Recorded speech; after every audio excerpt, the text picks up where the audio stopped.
Hi, I'm Jamey from Stonemaier Games, and today I'm going to talk about my favorite mechanism in the digital game Dice Legacy. I love playing digital games that feel a lot like tabletop games, and Dice Legacy leans deep into this by making it a town building game and maybe eventually an empire building game. I didn't get that far with dice that you're rolling in the game. The dice are my favorite mechanism, are my favorite component in the game, and they are beautiful. Like I just love the look of these dice. You can see them right here.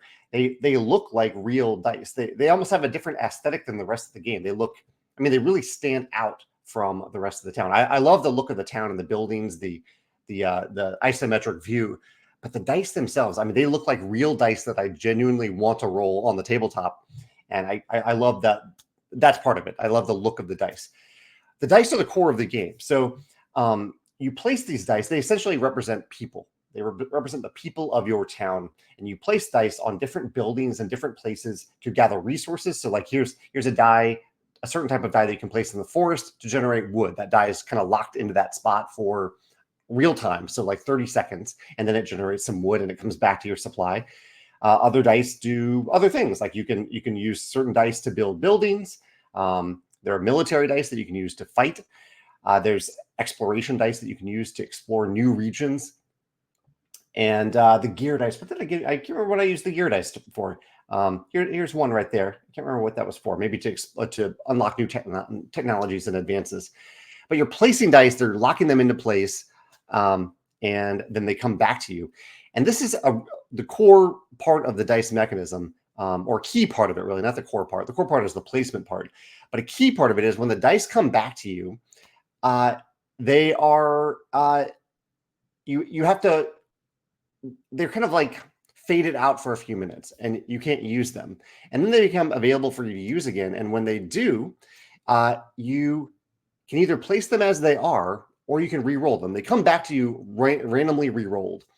And you can click this button right here to re-roll all or some of your dice. So you can lock in dice so they don't roll. If you click this, you re-roll any dice and they lose durability.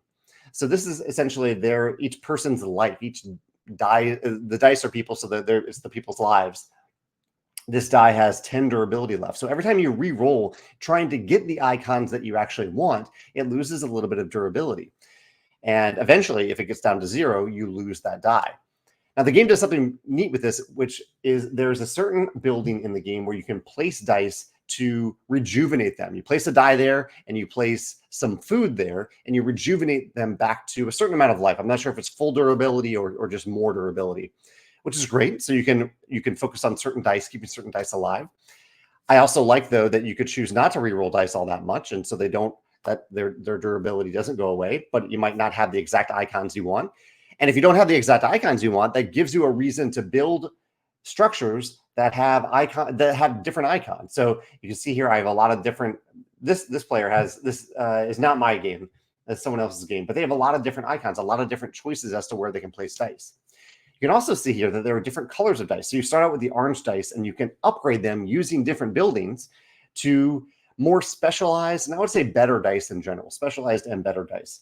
That felt really good too. I love the idea that I'm adding more dice to more people, but more dice to my collection, more variety, more ways to advance my little town. So there's so many different mechanisms tied to the dice in this game that I really enjoy as a tabletop gamer, because I love rolling dice and I love upgrading dice and making dice better, improving them. I was trying to think if this durability system could be applied to a tabletop game. It is possible, but you would need a track, I think, for each die. And you'd have to keep track of it a little bit better. The app keeps track of it seamlessly without you having to remember if you re-rolled that die or not. But I love that choice in this game. Do you want to re-roll or not and lose some of that durability to try to get the icon you want? Or do you simply try to build a variety of buildings that need all the different icons, so you hardly ever have a dead die or a die that you can't really use? And also the choice is, when do you upgrade a die? When do you take a die that you already know is useful and make it specialized or different or better? That's a fun choice in the game as well. So yeah, I've had fun with about an hour and a half of Dice Legacy so far. There's a lot to explore in this game, a lot to discover. I'm curious what you have found if you have played this game and gone deeper into the game in terms of the dice system, or if this reminds you of any tabletop games with dice that are evolving or upgrading or changing over time, and you're placing them to do different things. Let me know about that in the comments below. Thanks.